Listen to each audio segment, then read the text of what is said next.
तो है anomalous behaviour of fluorine. तो anomalous behaviour means different behaviour. तो जो फ्लोरीन होती है वो डिफरेंट बिहेवियर शो करती है। उसका रीजन क्या है? तो सबके साथ सेम है, इसके साथ भी वही है। स्मॉल साइज होता है, उसकी हाई इलेक्ट्रोनेगेटिविटी होती है, और अब्सेंस ऑफ डी ऑर्बिटल होता है। Absence of D orbital. तो ये रीजन है। इसकी वजह से क्या होता है कि जो फ्लोरीन होता है वो एनामेलस बिहेवियर शो करता है, यानी डिफरेंट बिहेवियर शो करता है। ठीक है, तो उसका मेन रीजन यही है।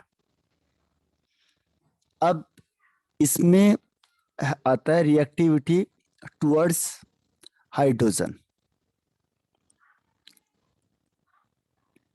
तो हाइड्रोजन के साथ रिएक्टिविटी होगी तो क्या होगा?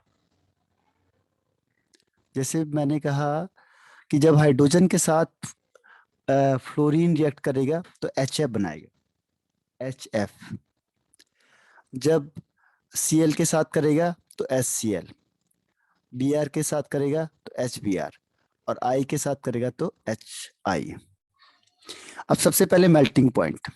तो हमें पता है कि melting point top to bottom क्या होता है? इंक्रीज होता है।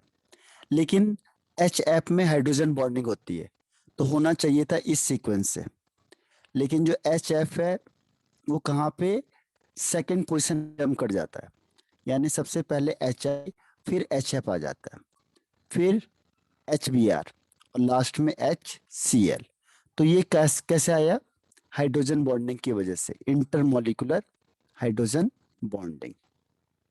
ठीक है, इंटरमॉलिक्यूलर हाइड्रोजन बॉन्डिंग की वजह से ये सेकंड पोजीशन में आ गया, HF। ऐसे अगर बॉइलिंग पॉइंट करेंगे तो ये नंबर 1 पे आ जाता है।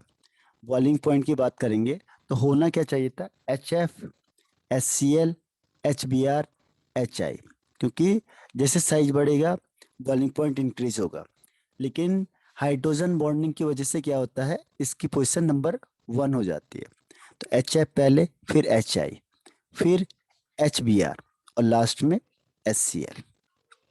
ठीक, तो ये बॉइलिंग पॉइंट है। तो बॉइलिंग पॉइंट में नंबर 1 पे, और मेल्टिंग पॉइंट में नंबर 2 पे। बाकी का सीक्वेंस सेम है, टॉप टू बॉटम इंक्रीज होता है। केवल कौन सी चीज चेंज होगी? HF। अब है बॉन्ड लेंथ। तो बॉन्ड लेंथ तो टॉप टू बॉटम इंक्रीज होता है। बॉन्ड लेंथ क्या होता है? जो टॉप टू बॉटम होगा वो क्या होगा? इंक्रीज हो जाएगा। यानी सबसे पहले HF सबसे छोटा, फिर HCl, फिर HBr, और लास्ट में HI। ठीक है, तो ये क्या हो गया आपका? Bond length. उसके बाद डिसोसिएशन एनर्जी। अगर हम तोड़ेंगे तो क्या होगा? तो सबसे ज्यादा जो एनर्जी चाहिए वो HF को, क्योंकि छोटा है और स्ट्रॉन्ग बॉन्ड बनाएगा, तो इसको तोड़ने के लिए सबसे ज्यादा एनर्जी। फिर HCl, फिर HBr, और लास्ट में HI। तो इसका सीक्वेंस ये हो जाएगा, HF, HCl, HBr, HI। किसका? Bond dissociation energy. Bond dissociation energy. ठीक है, यानी बॉन्ड को तोड़ने के लिए जो एनर्जी रिक्वायर्ड होगी। इस केस में क्या होता है कि जो बॉन्ड डिसोसिएशन एनर्जी है वो HF की सबसे ज्यादा और HI की सबसे कम। इसके बाद आता है पीके वैल्यू। पीके वैल्यू क्या होता है कि पहले हम देखते हैं एसिडिक कैरेक्टर। जिसका एसिडिक कैरेक्टर ज्यादा होता है उसका Ka की वैल्यू ज्यादा होती है, यानी डिसोसिएशन कांस्टेंट फॉर एसिड। तो पीके कम हो जाएगा, उल्टा हो जाता है। ठीक है, यानी जो सबसे ज्यादा एसिडिक होगा उसके सबसे कम वैल्यू होगी पीके की। अब एसिडिक स्ट्रेंथ में देखो, HF, HCl, HBr, और HI। तो एसिडिक स्ट्रेंथ ये होगा, टॉप टू बॉटम इंक्रीज होती है एसिडिक स्ट्रेंथ। तो एसिडिक स्ट्रेंथ तो इंक्रीज होती है, तो इस केस में जो पीके होगा ये अपोजिट हो जाएगा, यानी HF सबसे ज्यादा, फिर HCl, फिर HBr, और लास्ट में HI। तो ये पीके वैल्यू हो गई। ये समझ में आया अब यहाँ तक? Yes sir. तो अब इसमें देखो, इसके बाद हमने क्या करना है, रिएक्टिविटी टुवर्ड्स ऑक्सीजन। ऑक्सीजन के साथ अगर हम रिएक्शन करेंगे तो क्या होगा। तो ऑक्सीजन के साथ रिएक्शन करने पे क्या होता है, जनरली दो तरीके के कंपाउंड बनाता है ये। लेकिन इस केस में ध्यान रखना कि ऑक्सीजन के साथ भी ये दो ऑक्साइड बनाएगा। With oxygen fluorine form two oxide, first is OF2 and second is O2F2। OF2, अब इसके दो नाम है, या तो हम इसे कहेंगे ऑक्सीजन डाइफ्लोराइड,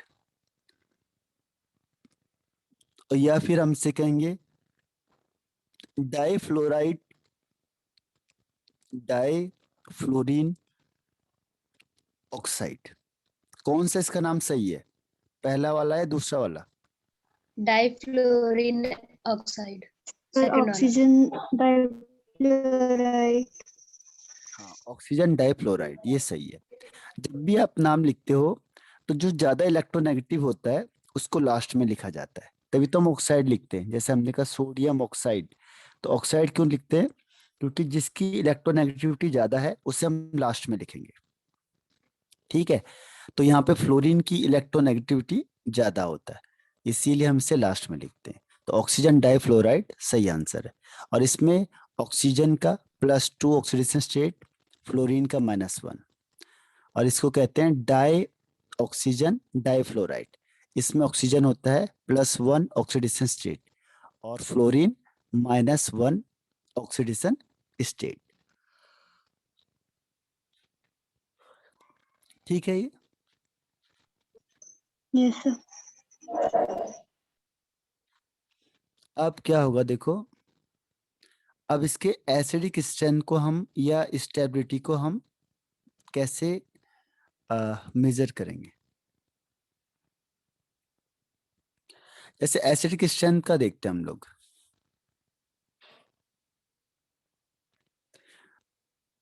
और ऑक्सीडाइजिंग एजेंट का। जैसे इसमें ऑक्सीडाइजिंग एजेंट लिखा हुआ है, आपको मैंने तरीका बताया है ऑक्सीडाइजिंग एजेंट को कैसे देखते हैं हम लोग। ऑक्सीडाइजिंग सर एजेंट, जिसका ऑक्सीडाइजिंग नंबर ज्यादा होगा। हाँ तो आप बताओ इसमें Cl2O, ClO2, Cl2O6 और Cl2O7। अब इसमें बताओ कि कौन सा सबसे स्ट्रॉन्ग ऑक्सीडाइजिंग एजेंट होगा। 1 2 3 4। अच्छा, श्वेता ने टिक लगा दिया। निधि,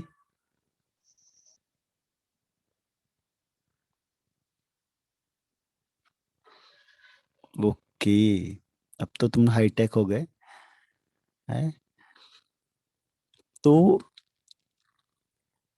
चलो ये मान लिया मैंने, O27 फर्स्ट नंबर पे। फिर उसके बाद सेकंड नंबर किसका होगा।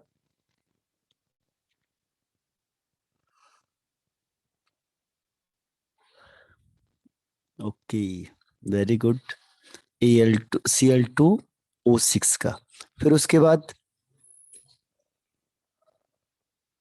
हाँ वेरी गुड, ClO2, और लास्ट में Cl2O। Very good. ठीक है, तो ये है ऑक्सीडाइजिंग एजेंट का तरीका, हमने कैसे ऑक्सीडाइजिंग एजेंट को निकालना है।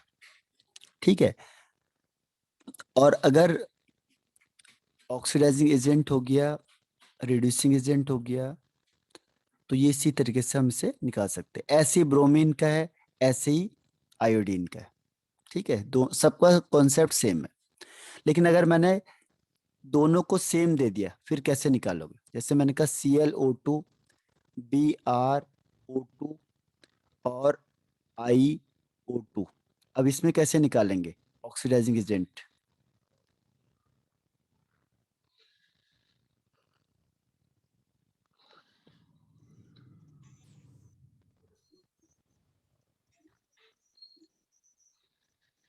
सर ऑक्सीडेशन नंबर फाइंड करेंगे पहले इन सबका। तो ऑक्सीडेशन नंबर सबका सेम है इसमें। सर जो रिएक्टिव वो ज्यादा। जो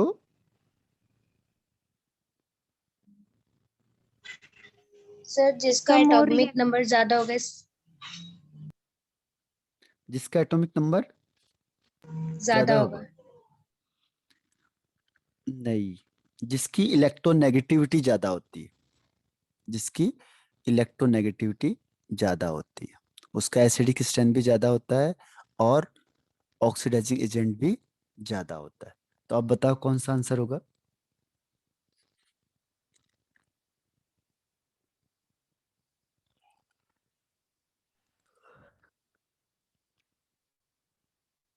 ओके, वेरी गुड। और श्वेता।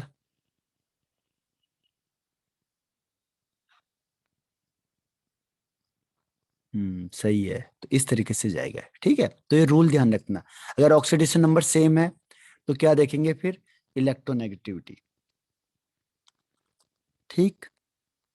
और जो स्टेबिलिटी का ऑर्डर होगा, generally decreasing order of stability of oxide formed by halogen, उसका ऑर्डर ये है ICl Br, स्टेबिलिटी के लिए। अब नेक्स्ट इसमें आता है reactivity towards metal, reactivity towards metal. तो इसमें मेटल के साथ रिएक्शन करेगा। ठीक है, तो मेटल के साथ रिएक्शन करके क्या बनाएगा, जैसे मैंने कहा मेटल में ले लिया सोडियम, तो सोडियम प्लस Cl2 क्या बनेगा, NaCl2। NaCl2।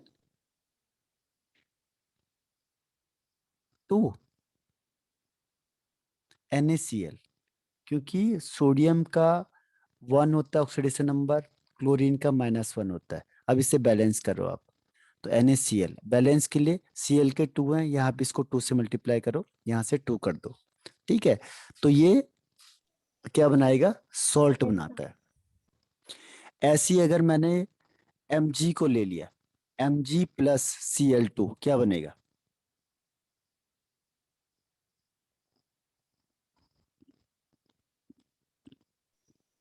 वैलेंसी कितनी होती है Mg की, +2।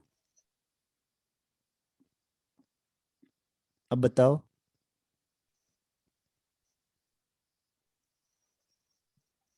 Sir Mg2 Mg Cl2। नहीं, MgCl2, Mg की वैलेंसी क्या है, +2, Cl का है -1, क्रॉस मल्टीप्लाई कर दो, क्या बनेगा,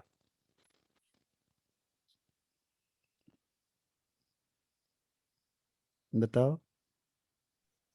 M- सर MgCl2। हाँ, ठीक। तो इस तरीके से इसे देखना है।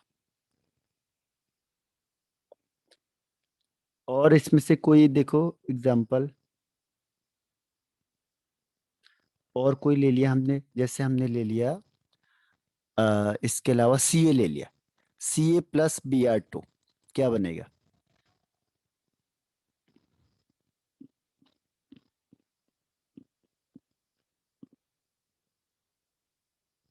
Ca की वैलेंसी +2, Br की -1, हेलोजन की -1 होती है, तो क्या बनेगा,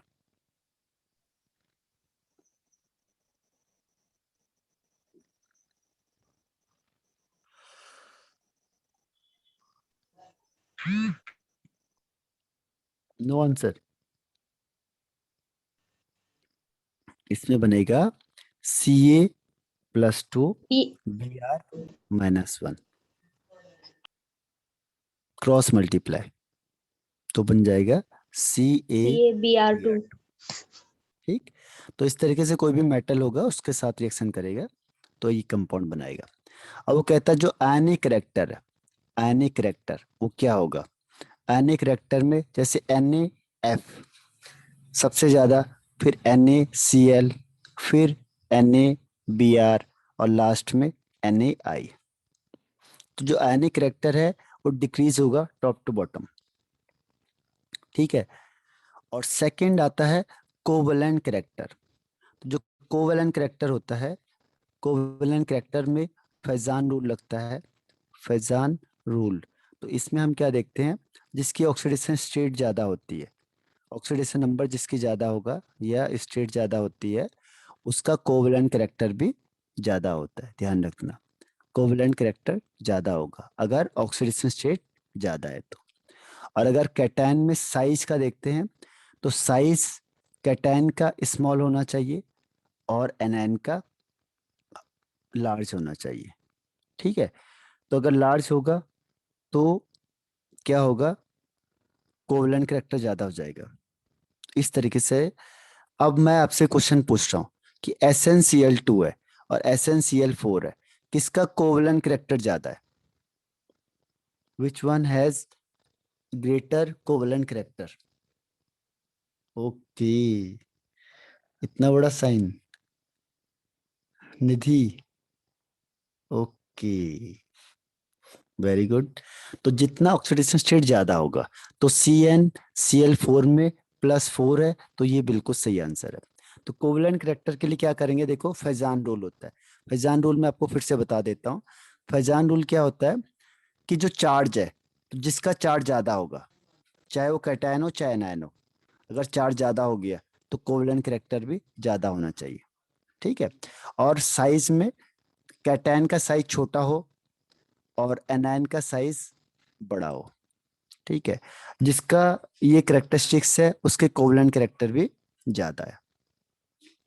बस इतना सा याद रखना है आपने। ठीक, दूसरा इसमें एक और क्वेश्चन देता हूँ, PbCl2 और PbCl4, किसका कोवेलेंट कैरेक्टर ज्यादा है?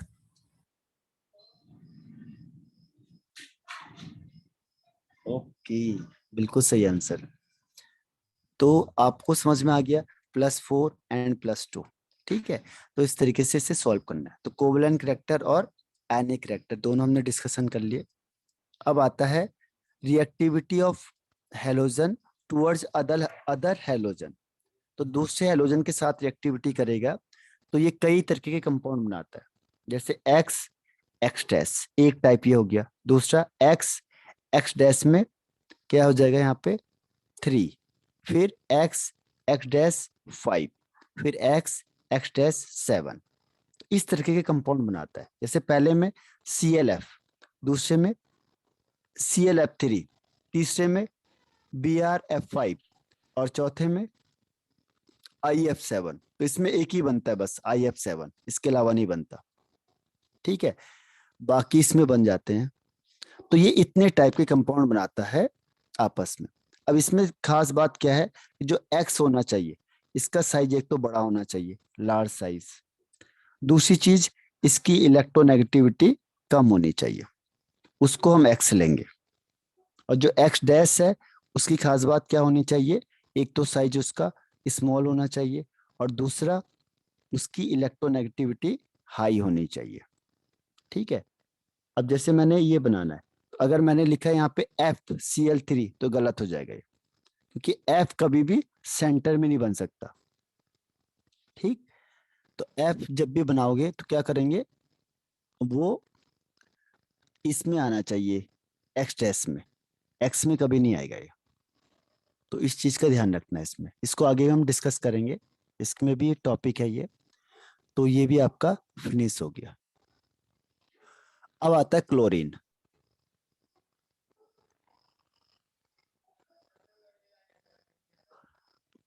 ठीक, क्लोरीन है और इसमें बस आपके पास क्या है, 17 में Cl2 HCl और इंटर हेलोजन कंपाउंड जो हमने किया ये एक्स एक्स टेस्ट वाला। ठीक है, और oxide oxy acid of halogen. तो ये 4 टॉपिक है अभी आपके पास किसमें, 17 ग्रुप में। तो 1 बाय 1 इसे स्टडी करते हैं और इसके बाद फिर हम क्या करेंगे, क्वेश्चन आंसर करेंगे उसके बेस पे। तो पहला स्टार्ट करते हैं क्लोरीन का।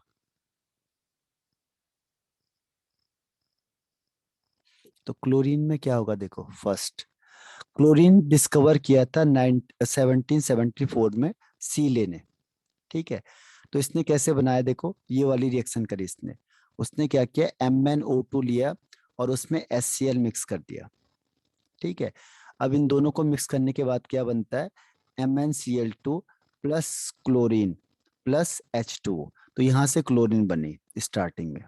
ठीक है, तो उसने डिस्कवर किया था सीले ने 1774 में पहली बार।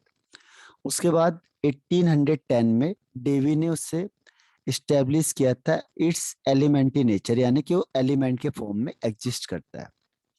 और इसको क्लोरीन क्यों बोलते हैं, देखो ये ग्रीक वर्ड से बना है इसका, क्योंकि इसका कलर होता है ग्रीनिश येलो कलर। इसका कलर कैसा होता है, ग्रीनिश येलो कलर। तो जो ग्रीक है, ग्रीक में ग्रीनिश येलो को कहते हैं, ग्रीक में ग्रीनिश येलो को हम क्या कहते हैं, क्लोरोस, इसीलिए इसका नाम क्लोरीन पड़ गया। तो ग्रीक वर्ड से है ये। ठीक है, ग्रीक वर्ड है क्लोरीन, तो क्लोरीन का क्लोरोस, यानी क्लोरोस का मतलब होता है ग्रीनिश येलो कलर। क्योंकि इस गैस का कलर कैसा था, ग्रीनिश येलो, तो उसको पहचानने के लिए उन्होंने क्या किया, क्लोरोस वर्ड से ही इसका नाम क्या रख दिया, क्लोरीन। ठीक है, यहां तक समझ में आ गया।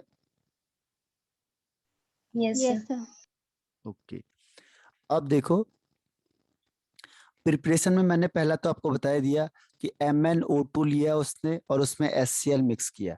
तो जैसे मिक्स किया तो बन जाएगा MnCl2 plus Cl2 plus 2H2O। ये पहले स्टेप हो गए। दूसरे स्टेप में क्या था, NaCl plus MnO2 plus H2SO4, ये तीनों आपस में कंबाइंड होंगे तो क्या बन जाता है, MnCl2 प्लस NaHSO4। इसका मतलब क्या हुआ, H2SO4 कंप्लीटली डिसोसिएट नहीं हुआ है, पार्शियली हुआ है। क्योंकि जब H2SO4 टूटेगा तो पहले दो टर्म्स में टूटता है वो। जैसे H2SO4 टूटेगा तो ये पहले टूटेगा H प्लस और HSO4 माइनस में। तो यहाँ पे ये H प्लस और HSO4 माइनस में टूटा बस। ठीक है, दूसरा यहाँ पे NaCl है, तो ये किस में टूटेगा, Na प्लस में और Cl माइनस में। तो ये Na प्लस और HSO4 माइनस कंबाइंड हो गया, तो ये बन गया NaHSO4। ठीक है, प्लस H2O, क्योंकि H प्लस ये है तो कहीं से OH भी आएगा, यहाँ से O से, और क्लोरीन गैस क्या हुई, रिलीज हो गई। तो जब क्लोरीन यहाँ से रिलीज हुई तो ये मेथड ऑफ प्रिपरेशन है किसका, क्लोरीन का।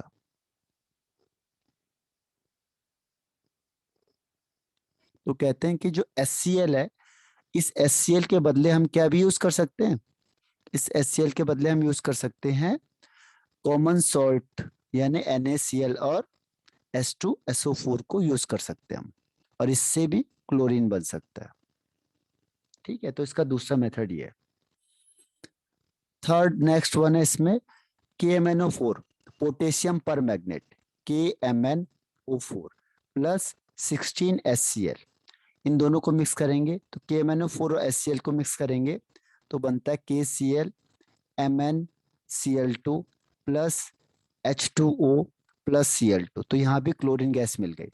तो कैसे बनी, पोटेशियम पर मैग्नेट प्लस HCl, इन दोनों को मिक्स करेंगे तो क्लोरीन गैस बनेगी, KCl MnCl2 और वाटर भी बनेगा, लेकिन इसमें मेन कौन है, क्लोरीन गैस। तो ये इसके मेथड ऑफ प्रिपरेशन है क्लोरीन की। ठीक, तो यस रिएक्शन सर। को तो याद करना ही पड़ेगा आपको। अब मैन्युफैक्चर मतलब ज्यादा अमाउंट में अगर हम करेंगे तो क्या होगा, ज्यादा अमाउंट में, एक तो हो गया कि सिंपल, अब है लार्ज अमाउंट में, यानी कॉमर्शियल में करेंगे तो क्या होगा। पहला है डिकेंस प्रोसेस। डिकेंस प्रोसेस में क्या होता है कि जो HCl है वो रिएक्शन करेगा O2 से, तो HCl plus O2 in presence of HCl plus O2 in presence of CuCl2। तो इन दोनों को मिला के क्या बनेगा, यहाँ से Cl2 गैस बन जाएगी, इसको 4 ले लो, और H और O मिलके H2O बना देते हैं, H2O, तो क्लोरीन प्लस H2O। ठीक है, यहाँ पे CuCl2 कैटलिस्ट का काम करेगा, 723 केल्विन टेम्परेचर पे। ठीक है, तो ये बनता है क्लोरीन। अब ये लार्ज अमाउंट में बन सकता है क्योंकि एयर यूज करेंगे हम, एयर बहुत सारी हमारे पास है, HCl भी है, तो इसका ऑक्सीडेशन हो जाएगा, ऑक्सीडेशन ऑफ HCl। ठीक है, ऑक्सीडेशन का पता कैसे चलेगा, उसका ऑक्सीडेशन नंबर इंक्रीज हो जाएगा। ठीक, तो ऑक्सीडेशन नंबर इंक्रीज होने का मतलब ऑक्सीडेशन। कैसे पता चला हमें, देखो HCl से क्या बन गया, Cl2 बन गया। तो यहाँ पे Cl का ऑक्सीडेशन स्टेट -1 होता है, और यहाँ पे 0, जब फ्री स्टेट में होता है तो 0 होता है। तो -1 से 0 में पहुंच गया, यानी कि क्या हुआ, ऑक्सीडेशन नंबर इंक्रीज हो गया, तो ऑक्सीडेशन कहेंगे इससे। ठीक है, तो जब हम HCl का ऑक्सीडेशन करेंगे इन एयर, तो क्या बनेगा, क्लोरीन गैस एंड वाटर। ये पहला मेथड है। ठीक, यस यस सर। सेकंड इसमें आता है जो आपने क्लास 10th में पढ़ा था, chlor alkali process. Chlor alkali process, chlor alkali process में क्या होता है कि जो NaCl होता है, इसका ब्राइन सॉल्यूशन, ठीक है, इसका हम क्या करते हैं, हाइड्रोलाइसिस करके, यानी एक्वस सॉल्यूशन में हम इलेक्ट्रिसिटी पास करते हैं। तो इलेक्ट्रिसिटी पास करेंगे तो क्या बनता है, NaOH बन जाता है, Na+ इससे OH-, NaOH बन जाता है, H2 गैस निकलती है यहाँ से, और इससे क्लोरीन निकलती है। तो इस क्लोरीन को भी हम यहाँ से बना सकते हैं ज्यादा अमाउंट में। ठीक है, brine solution of aqueous solution है जो, उसका इलेक्ट्रोलाइसिस करके, यानी इलेक्ट्रिसिटी पास करके जो क्लोरीन बनती है वो Cl2 है। तो ये एज ए बाई प्रोडक्ट बनता है, क्योंकि मेन यहाँ पे क्या आता है, कास्टिक सोडा बनाते हैं हम, इसके अलावा हम क्लोरीन भी इससे बना सकते हैं, क्योंकि हमने कास्टिक सोडा में पढ़ा था क्लास 10th में। ठीक है, NaOH के साथ पढ़ा था, तो ये यस सर बाई प्रोडक्ट बन, याद है ना रिएक्शन। यस सर हाँ, तो ये रिएक्शन से भी आप इसे कहते हैं इलेक्ट्रोलाइटिक प्रोसेस, क्योंकि इसमें इलेक्ट्रिसिटी यूज होती है। तो जहां पे भी इलेक्ट्रिसिटी यूज होगी उसे कहेंगे इलेक्ट्रोलाइसिस प्रोसेस। डन। यस अब देखो इसके आगे क्या करना है हमने, यहां तक हो गया। अब है कौन सी properties, physical properties. Physical properties, इसके बाद जब हम क्वेश्चन आंसर करेंगे, इसमें लॉजिकल क्वेश्चन भी ज्यादा करने हैं, उसके हम प्रैक्टिस करेंगे लॉजिकल क्वेश्चन की। अब आएगा इसमें प्रॉपर्टीज में फिजिकल, ग्रीनिश येलो गैस है, अभी हमने डिस्कस किया था पहले भी, इसीलिए इसका नाम क्लोरीन रखा। ठीक, दूसरा पंजेंट स्मेल है, सफोकेटिंग ऑर्डर होता है इसका। ठीक है, और हैवियर है, एयर से 2.5 टाइम्स हैवियर है, और ये लिक्विफाइड इजिली हो जाती है इनटू ग्रीनिश येलो लिक्विड में, और इसका बॉइलिंग पॉइंट है 239 केल्विन, और सॉल्युबल इन वाटर। तो पहले कलर क्या है इसका, greenish colour, greenish yellow gas होती है। दूसरा पंजेंट स्मेल होता है इसका, यानी बहुत तेज स्मेल होता है एकदम से, अगर आप डायरेक्ट इंटेक करोगे तो क्या होगा, आंख से आंसू आ जाएंगे आपके, इसीलिए हाथ से फ्लो करके करना पड़ता है। फिर है सफोकेटिंग ऑर्डर, सफोकेटिंग ऑर्डर होता है 2.5 टाइम्स हैवियर होता है, 2.5 टाइम्स हैवियर होता है एयर से, और इजिली लिक्विफाइड हो जाता है, बॉइलिंग पॉइंट होता है 239, एंड सॉल्युबल इन वाटर। तो ये आपका हो गया प्रॉपर्टीज। ठीक, अब आता है रिएक्शन। तो देखो अगर आप मेटल से रिएक्शन करोगे तो मेटल का तो वही प्रोसेस है, क्या, वैलेंसी याद करनी बस आपने, जैसे Al+Cl2, तो Al की वैलेंसी क्या होती है 3, क्लोरीन की 1, कंपाउंड क्या बनेगा, क्रॉस मल्टीप्लाई कर दो, AlCl3। हाँ AlCl3। 3 ठीक, दूसरा Na+Cl2 गिब्स, क्या बनेगा Na+1 Cl-1, तो कंपाउंड NaCl NaCl। ठीक। ऐसी देखो Fe की वैलेंसी आपको पता है 3 होती है, प्लस Cl2 क्या बनेगा? FeCl3. हाँ Fe, CL3. हाँ FeCl3। ठीक है, तो ये आपका क्या हो गया, तरीका हो गया क्या करने का, कंपाउंड बनाने का। किसी की भी वैलेंसी को याद रखना आपने, जैसे मैंने कहा आपको Mg प्लस Cl2 क्या बनेगा? MgCl2. हाँ MgCl2. MgCl2, क्योंकि Mg की वैलेंसी +2, Cl की +2 होगी. -1, तो इसको क्रॉस मल्टीप्लाई करना है MgCl2। ठीक है, तो वैलेंसी आपको याद होनी चाहिए बस, बाकी कोई भी होगा हो जाएगा वो। ठीक है, तो डायरेक्ट आप कंपाउंड बना सकते हो। ऐसी नॉन मेटल के साथ है, जैसे P4 प्लस Cl2 गिव्स, अब generally phosphorus +3 oxidation state show करेगा। ठीक है, तो क्या बन जाता है PCl3, क्योंकि P का क्या +3, Cl का -1, दोनों क्रॉस मल्टीप्लाई करेंगे तो PCl3 बन जाएगा।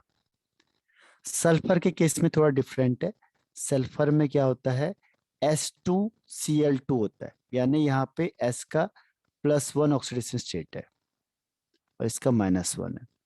ठीक है, तो ये डिफरेंट है बस, बाकी लगभग ऑक्सीडेशन स्टेट पे डिपेंड करता है। ठीक है, Yes, sir. Yes, sir. अब देखो नेक्स्ट है इसमें ग्रेट एफिनिटी फॉर हाइड्रोजन।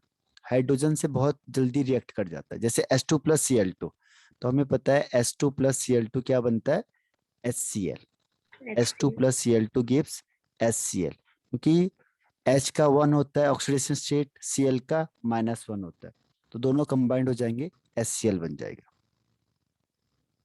दूसरा H2S + Cl2 गिव्स, अब ये फिर H और Cl आपस में कंबाइंड हो जाएंगे और सल्फर अलग हो जाएगा। ठीक है, तो ये हाइड्रोजन के साथ कंबाइंड होना पसंद करता है, ये ज्यादा से ज्यादा क्या करेगा हाइड्रोजन के साथ कंबाइंड हो जाएगा, बाकी दूसरे को बाहर कर देगा। जैसे C10H16 + Cl2, तो ये किसके साथ कंबाइंड होगा H के साथ, H को कंबाइंड होकर HCl बन जाएगा और कार्बन बाहर हो जाएगा। ठीक है, Yes, sir. अब नेक्स्ट वाली रिएक्शन बहुत इंपॉर्टेंट है, ये क्वेश्चन पूछी भी गई है। देखो कंडीशन ध्यान रखना, एक में कोल्ड एंड डाइल्यूट NaOH और एक है हॉट एंड कंसंट्रेटेड NaOH। ठीक है, कोल्ड एंड डाइल्यूटेड और हॉट एंड कंसंट्रेटेड, तो कहेगा कि अगर कोल्ड एंड डाइल्यूटेड NaOH ने Cl2 से रिएक्शन किया तो क्या होगा, तो ध्यान रखो NaOH + Cl2 अगर ये रिएक्शन करता है और ये है कोल्ड एंड डाइल्यूटेड, तो इसमें क्या होगा, देखो NaCl तो सेम बनता है, इसके अलावा बनता है NaOCl + H2O। ठीक है, ये बनेगा आपके पास, इसे कहते हैं हाइपोक्लोराइट, इसे कहते हैं hypo sodium hypochlorite, sodium hypochlorite. ठीक है, तो ये बन जाएगा NaOCl।